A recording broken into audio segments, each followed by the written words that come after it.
Ketua Sekte Kunlun berseru, "Jalan ke surga tidak mau kau lewati, tapi pintu neraka malah kau dobrak masuk. Kau mau menyelamatkan para murid ini? Kebetulan, semua orang sudah berkumpul di sini.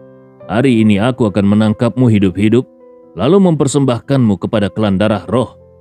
Gustav hanya menoleh sekilas ke arah ratusan murid yang terkurung di dalam formasi jaring langit dan bumi, lalu berkata, "Bagaimana? Apa yang kukatakan kemarin, benar bukan?" King Jian hanya bisa tertawa pahit sambil berkata, "Benar." Dia berkelebat menghindari gigitan ular roh merah. Begitu tatapannya jatuh ke ketua sekte Liang Yu, matanya penuh kebencian. Hubungan guru murid di antara mereka mulai detik itu putus total. Mulai sekarang, kalau dia masih hidup, yang tersisa hanya dendam. Tidak ada lagi kasih. Di dalam formasi, hanya 7 jenius Gunung Kunlun itulah yang masih bertahan dan belum terkena gigitan ular roh merah. Murid lainnya hanya bisa menatap dingin ke arah para ketua sekte dan para tetua. Semua jasa pengajaran yang pernah diberikan lenyap seketika. Kalau mereka selamat, yang tersisa hanya dendam. Tidak ada lagi rasa terima kasih. Gustav berbicara pelan, tapi suaranya membakar semangat para murid. "Ketua sekte kalian mau menukar nyawa kalian demi nyawa mereka sendiri. Sekte semacam itu tidak layak lagi untuk kalian ikuti. Kalau aku bisa menyelamatkan kalian, ikutlah denganku melawan klan darah roh. Sekalipun harus mati, aku akan pastikan kalian mati terhormat di medan perang melawan klan darah roh, bukan mati diinjak-injak tanpa harga diri." Ketujuh jenius itu serempak bersuara, "Baik, Saudara Ye. Kalau kau selamatkan aku rela ikut denganmu melawan klan darah roh. Gustav, mesti kau tidak menyelamatkanku. Aku pun akan tetap melawan klan darah roh." Mereka menunjukkan sikap mereka, siap mengikuti Gustav atau berdiri melawan klan darah roh. Bagi mereka, sekte, guru, dan klan darah roh semua sudah menjadi sumber kebencian mendalam. Mata ketua sekte Kunlun memancarkan niat membunuh. "Cukup, Gustav, kau tidak perlu banyak bicara." Dia pun memberikan perintah tegas. 8 sekte dengar perintahku. Lumpuhkan Meridian dan kekuatan Gustav. Tangkap dia hidup-hidup. Biar aku sendiri yang menyerahkan kepada tuan-tuan klan darah roh untuk dihabisi. 8 sekte serentak berseru, "Siap." "Baik, ketua sekte." "Beres, ketua sekte. Bocah ini akan segera kami habisi." Beberapa tetua sekte langsung berubah raut wajahnya bagaikan harimau buas. Mereka menatap Gustav dengan sorot mata buas. Mereka semua memang hanya di tingkat alam kaisar dewa lapisan 4 atau 5. Tetapi pengalaman bertarung mereka sudah jauh melampaui Gustav. Lagi pula para monster tua yang sudah hidup lebih dari 1000 tahun ini sepenuhnya bisa mengandalkan pengalaman dan fondasi mereka untuk menekan para murid inti atau murid pewaris lain di tingkat yang sama. Mereka sama sekali tidak bisa disamakan dengan murid-murid muda di alam kaisar dewa. Sekalipun Gustav bisa membantai para murid alam kaisar dewa lapisan 1 atau 2, lalu kenapa? Apakah dia akan sanggup menghadapi 4 tetua alam kaisar dewa lapisan 4 dan 4 tetua alam kaisar dewa lapisan 5 sekaligus? Itu sungguh konyol. Sejak awal 8 sekte ini menyiapkan formasi sebesar ini, mereka memang tidak pernah berniat membiarkan satupun jenius lolos. Bahkan, kalau Han Yun datang pun, tetap tidak akan bisa lolos, kecuali puluhan ahli alam kaisar dewa tampak datang serempak, melawan formasi ini dengan formasi lain. Baru mungkin ada peluang menang. Suara gemerincing senjata terdengar. Puluhan tetua sekte mengangkat tangan. Cahaya formasi memancar dari telapak tangan mereka, terhubung satu sama lain, menggantikan posisi 8 tetua yang maju melawan Gustav. Formasi jaring langit dan bumi ini memang terbagi 2 lapis. Langit dipegang oleh para tetua utama dan wakil tetua 8 sekte, sedangkan bumi dipegang oleh puluhan tetua alam kaisar dewa tingkat menengah. Formasi macam ini bahkan bisa mengurung Han Yun, meski dia sudah setengah langkah menembus ranah alam dewa pun. Tetap saja dia tidak bisa lolos. Itulah sebabnya ketua sekte Kunlun begitu yakin diri. Han Yun pun tidak dia takuti. 8 tetua alam kaisar dewa itu melangkah maju. Aura darah di tubuh mereka mengamuk bagaikan lautan samudra, meluap tanpa batas. Mereka baru berusia 1000 tahun lebih sedikit. Bagi ahli alam kaisar dewa ini adalah masa keemasan. Salah satunya, seorang tetua berhidung mancung berdiri di depan. Sorot matanya dingin membeku. Dia berkata, "Gustav, aku beri kau nasihat. Menyerahlah. Di generasimu, kau memang jenius. Tapi sekarang, kau berhadapan dengan kami, orang-orang tua. Kalau kau tidak mau dikuliti hidup-hidup dan disiksa mati-matian, lebih baik kau menyerah. Kalau tidak, aku bersumpah, seluruh gerbang dewa medismu akan kulucuti, kulitnya satu persatu. Aku yang Xuan sudah bicara, tidak seorang pun bisa mengubahnya." Gustav mencabut pedang bintang. Aura darah di sekujur tubuhnya meledak hebat dan dia berkata, "Dasar tua bangka, menjual diri pada klan darah roh dan menjadi anjing penjilat, kau pasti mati hari ini." Tetua sekte Kunlun ini membantu klan darah roh menangkap murid sekte Kunlun sendiri, lalu mempersembahkan mereka. Pengkhianat semacam ini harus mati. Detik berikutnya Gustav maju menyerang. Dia mengayunkan pedang di udara. Kekuatan pedang tinju 7 malam meledak seketika. Aura pedang yang saling bersilangan berubah menjadi pedang raksasa yang tampak seperti bayangan tinju, menebas lurus ke depan. Pohon-pohon besar puluhan batang di jalurnya terbelah seketika, bahkan tanah pun retak dihantam aura pedang. 8 tetua alam kaisar dewa itu serempak mengeluarkan senjata spiritual mereka masing-masing dan berseru, "Bocah bodoh, matilah kau!" Aura darah di sekujur tubuh mereka berkobar bagaikan badai menggetarkan bumi. Di momen itu, merekalah penguasa mutlak di sini. 2 pedang panjang, 3 pedang besar, 3 tungku kuno. Masing-masing berkilau dengan aura dao kuno, memancarkan cahaya menyilaukan, lalu menabrak pedang raksasa de Gustav. Ledakan warna-warni langsung meletup di udara. Gelombang kejutnya menghantam keras, menumbangkan pepohonan ratusan meter di sekitarnya. Ledakan dahsyat mengguncang tanah. Tanah terbelah dengan retakan panjang. Suara patah tulang yang tajam menggema di tengah dentuman itu. Tubuh Gustav bergerak secepat cahaya yang melesat, bagaikan kilat yang membelah langit. Dalam sekejap, dia sudah tiba di hadapan seorang tetua tingkat 4 ranah alam kaisar dewa. Dia melayangkan satu pukulan tinju Vajra 1000 Buddha. Dari pergelangan tangannya memancar 2 berkas sinar yang berisi aksara Buddha kuno. Sinar-sinar itu berpotongan, lalu menimpa tubuh lawan dan menimbulkan riak berlapis-lapis. Detik berikutnya, Gustav kembali melancarkan satu pukulan. Permukaan kepalan tangannya meledak memancarkan cahaya keemasan menyilaukan, dan di belakangnya samar-samar tampak sosok Buddha emas. Dengan kekuatan luar biasa, pukulan itu memuat daya setara ratusan ribu pon dan menghantam lawannya hingga tulang punggungnya patah. Lawannya langsung berteriak, "Dasar sampah, kau!" Orang itu bahkan belum sempat menyelesaikan kata-katanya, namun cahaya keemasan sudah meledak di depan matanya.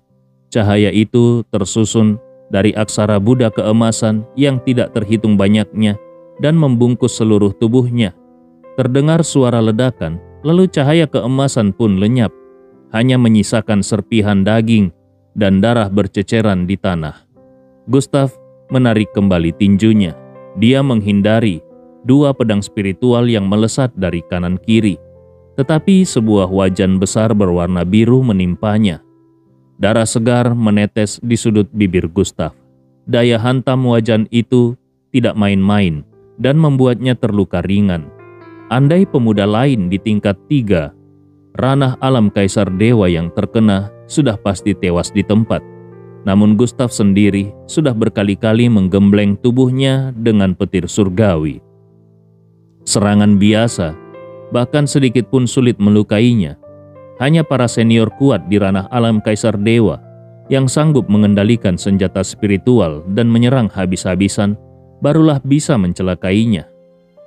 Tetua berjubah hijau berkata, "Kurang ajar, terbuat dari apa sebenarnya tubuh bocah bajingan ini? Wang Ming sudah mati. Kita habisi saja dia bersama-sama. Lumpuhkan keempat anggota tubuhnya." Dia melambaikan tangannya. Wajan besar berwarna biru di sampingnya seketika melesat maju. Berat wajan itu mencapai jutaan pon. Hanya dengan dorongan ke depan saja, kekuatannya sanggup merobek ruang. Sementara permukaan wajan berkilau merah darah, menumbuhkan sekuntum bunga berwarna darah. Dalam sekejap, wajan biru itu membesar menjadi raksasa setinggi 100 meter. Bagaikan meteor yang jatuh dari langit hingga membuat orang yang melihatnya merasa ngeri. Gustav memaki sambil menghapus darah di sudut bibirnya. Sekumpulan tua bangka. Dia melangkah maju, tubuhnya melesat bagaikan kilat. Tangan kanannya menusukkan pedang dan bilah pedang itu memancarkan aura tak tertandingi, berkilau bagaikan kembang api yang mekar indah di angkasa. Satu tusukan itu menembus ruang, ujung pedangnya bersinar gemilang, dan aliran kekuatan darah bergerak cepat, seolah mencapai puncak ilmu pedang. Daya hancurnya mampu melenyapkan segalanya dan menghancurkan apapun di hadapannya. Secara tidak kasat mata, membelah diri menjadi ribuan pedang Ki yang menahan para tetua alam kaisar dewa lainnya. Saat ini, Gustav masih belum ingin menggunakan segel pedang jiwa. Dia tidak ingin membuat para ketua sekte waspada. Yang terbaik adalah menunggu momen mengejutkan, lalu langsung mengendalikan salah satu ketua sekte. Dengan begitu, dia bisa memanfaatkan kesempatan itu sebaik-baiknya. Kalau digunakan sekarang, paling-paling hanya bisa menyegel satu tetua tingkat 4 ranah alam kaisar dewa, dan begitu dia maju, para tetua 8 sekte lainnya akan mencincangnya hidup-hidup. Benturan antara wajan biru dan pedang bintang bagaikan meteor menabrak rudal, memicu hujan pedang Ki yang meledak ke segala arah. Detik berikutnya, kelopak bunga berwarna darah di permukaan wajan tertembus ujung pedang bintang. Lalu terdengar jeritan tajam yang menusuk telinga. Kelopak bunga itu seolah hidup, menjerit seketika layu dan mati. Diikuti retakan-retakan pada wajan biru yang semakin banyak. Sinar biru pada permukaan wajan pun lenyap disapu pedang Ki. Kemudian ledakan lain bergema. Wajan biru tertembus pedang bintang, lalu pecah berhamburan menjadi serpihan-serpihan. Beberapa pecahan sebesar beberapa meter terpental ke arah formasi jaring langit bumi, tetapi saat bersentuhan langsung terpental ke sisi lain. Pedang bintang melaju tanpa halangan, menusuk dada tetua itu dan melenyapkan roh primordialnya. Gustav berseru, "Tua bangka kurang ajar. Kau kira kau sehebat apa?" Dia mengendalikan pedang bintang untuk terus maju. Bilahnya melepaskan pedang Ki bagaikan gunung Tai runtuh dan menghantam keenam tetua alam kaisar dewa lainnya. Di saat yang sama, tangan kirinya melayangkan satu tinju ke angkasa, seraya berteriak, "Petir penghancur langit ke-9." Dalam sekejap, Gustav melancarkan satu jurus tinju yang melepaskan petir yang tiada tara dan menggiring awan petir berkumpul dari segala penjuru. Kilatan petir menyambar-nyambar tanpa henti. Terdengar bunyi gemuruh. Suara guntur menggema tiada putus, dan satu sambaran petir sebesar beberapa meter menimpa tubuh Gustav. Namun Gustav sama sekali tidak terluka. Sebaliknya, darahnya mendidih semakin kuat. Dia menatap keenam tetua ranah alam kaisar dewa yang berhasil dia tekan.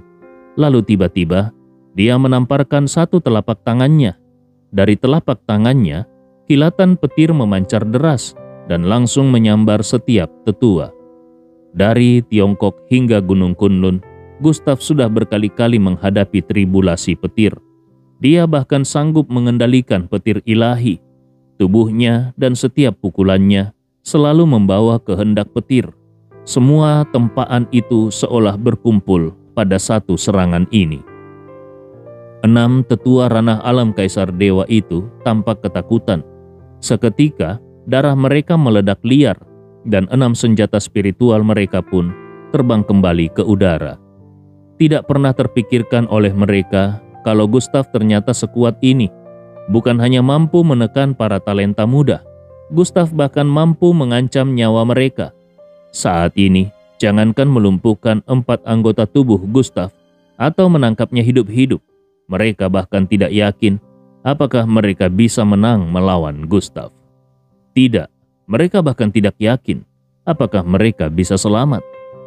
Senjata spiritual beradu dengan ki pedang dan petir, memancarkan cahaya terterang bagaikan letusan gunung berapi dan membuat para jenius di dalam formasi terperanjat ketakutan. Bai Yukuan terkulai lemas di tanah. Dia menatap Gustav dengan sorot mata yang terus bergetar. Dia menarik napas panjang dan bergumam pelan. 8 tetua ini, paling-paling aku hanya bisa menahan 1 orang. Itu pun kalau aku bisa menembus 2 tingkat di atas ranahku. Tapi Gustav, dia menekan 8 orang sekaligus, bahkan membunuh 2 di antaranya. Kekuatan ini sudah jauh melampaui generasi muda. Dia sempat berharap Gustav bisa membebaskan mereka. Tapi saat dia melihat para ketua 8 sekte dan para tetua lain, harapan itu pun perlahan pudar. King Jian yang tergeletak di tanah tertawa terbahak-bahak. Bagus, luar biasa. Gustav, aku tidak pernah kagum pada siapapun. Tapi hari ini aku akui aku kagum kepadamu. Sorot matanya penuh pujian. Dia sendiri sudah dilumpuhkan para ketua 8 sekte dan kehilangan kemampuan bertarung. Tetapi melihat Gustav sendirian menghadapi 8 tetua, dia tetap tidak bisa menahan rasa kagumnya. Sebagai salah satu dari 10 besar jenius Gunung Kunlun, mereka memang jauh lebih kuat dari murid-murid sekte besar. Tapi tingkat kultivasi mereka masih terbatas. Menghadapi 8 tetua ranah alam Kaisar Dewa tingkat 4 dan 5, paling mentok mereka hanya bisa menahan seimbang.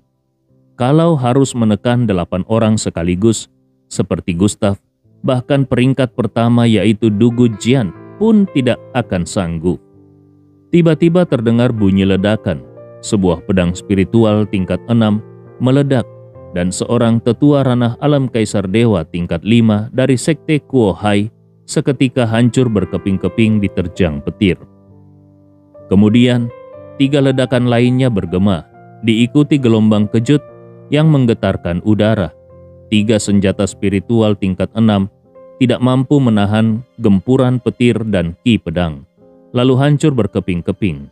Tanpa perlindungan senjata spiritual, 3 tetua di belakangnya pun langsung meledak tubuhnya dan mati mengenaskan di tangan Gustav.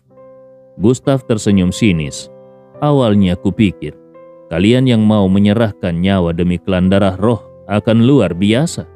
Tapi ternyata, kalian hanya mempelajari sedikit jurus klan darah roh yang cacat. Kalau begitu, kalian para pengkhianat Gunung Kunlun, lebih baik kalian mati saja. Gustav menyerap seluruh awan petir, lalu menghunus tombak pembunuh naga surgawi, lalu langsung menyerang bagaikan Raja Iblis. Sekali tikaman, ratusan aura tombak muncul dan menembus salah satu tetua. Seketika, ratusan tusukan ki menembus keluar dari tubuh sang tetua, membuat tubuhnya dipenuhi ratusan lubang berdarah. Detik berikutnya, sang tetua pun ambruk ke tanah. Roh primordialnya lenyap tanpa sisa. Gustav menatap tetua ranah alam Kaisar Dewa terakhir dengan tatapan meremehkan lalu berkata, "Pengkhianat, kau mau mati dengan cara apa?" Gustav bergumam di dalam hatinya, "Memangnya kenapa kalau kalian adalah ahli ranah alam Kaisar Dewa tingkat 4 atau 5? Bahkan sebelum aku menembus ranah itu, aku sudah bisa membunuh kalian dengan cepat. Meskipun kalian memiliki pondasi kultivasi yang lebih dalam, paling-paling hanya bisa bertahan beberapa saat lebih lama.